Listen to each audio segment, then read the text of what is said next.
আসসালামু আলাইকুম গাইস। তো কি অবস্থা সবার, আশা করি সবাই আছেন ভালো। তো আজকে আমরা আইছি গাইবান্ধা জেলায় ঐতিহ্যবাহী সেই মজলিস খাওয়া। এই ঐতিহ্যবাহী মজলিস খাওয়ায় মিলানি দেয়।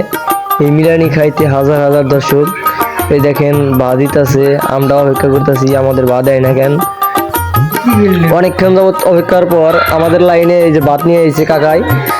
এই কাকার ভাত কমে যান, পিছনে অনেক লোক, প্রায় 2-3 হাজার লোক। তো আমি ভিডিও করতেছি, ভিডিও করতে করতে আমার সাথে এক খয়রাতি আছে, খয়রাতি কয় আমার বিলে ধরে জুম কর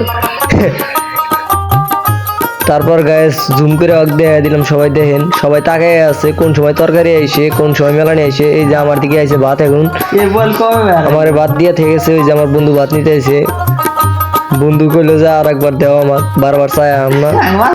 আর একজন গ্লাস দিতেছি, এই দিক থেকে ডাকে, ওই দিক থেকে ডাকে, আমরাও ডাকতেছি। একজনের জামাই করে ডাকে, ওই দেখেন একজনের ডেহেন গেছে। আবার আছে লবণ নিয়ে, এই বন্ধু লাগবে লবণ, ও লবণ ছাড়া নাকি খাইতে পারে না, ওই জন্য ওই লবণ চাইতেছে। তারপর অনেকক্ষণ চাওয়ার পর, শেষরামির পর লবণ ওরে দিছে, আমাদের ভাতও দিছে। আমরা এখন ভাত সাইড করে গ্লাসটা সাইড করলাম, কারণ তরকারি আসতেছে, তরকারি আসলেই আমাদের খাওয়া শুরু হবে। সেই ঐতিহ্যবাহী মেলানি, যাকে আমরা মেন্দা বলি, এই মিলানি মূলত পাক করা হয় ময়দা, তারপর আর কি জানি ইত্যাদি, আমি জানি না, তাও বললাম ময়দা, গরুর গোশ, ছাগলের গোশ, যেটাই দেন, মশলাপাতি, তারপরে তেল যাবতীয় জিনিস দিবেন, তারপর রান্না হয়ে যাবো গা।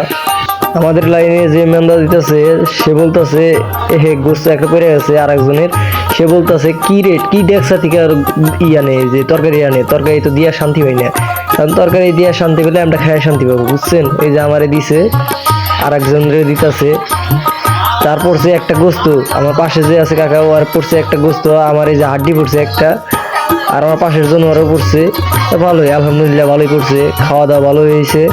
আজকের মতো এই পর্যন্তই। আপনারা মেলানি দেখতে থাকেন। খোদা হাফেজ।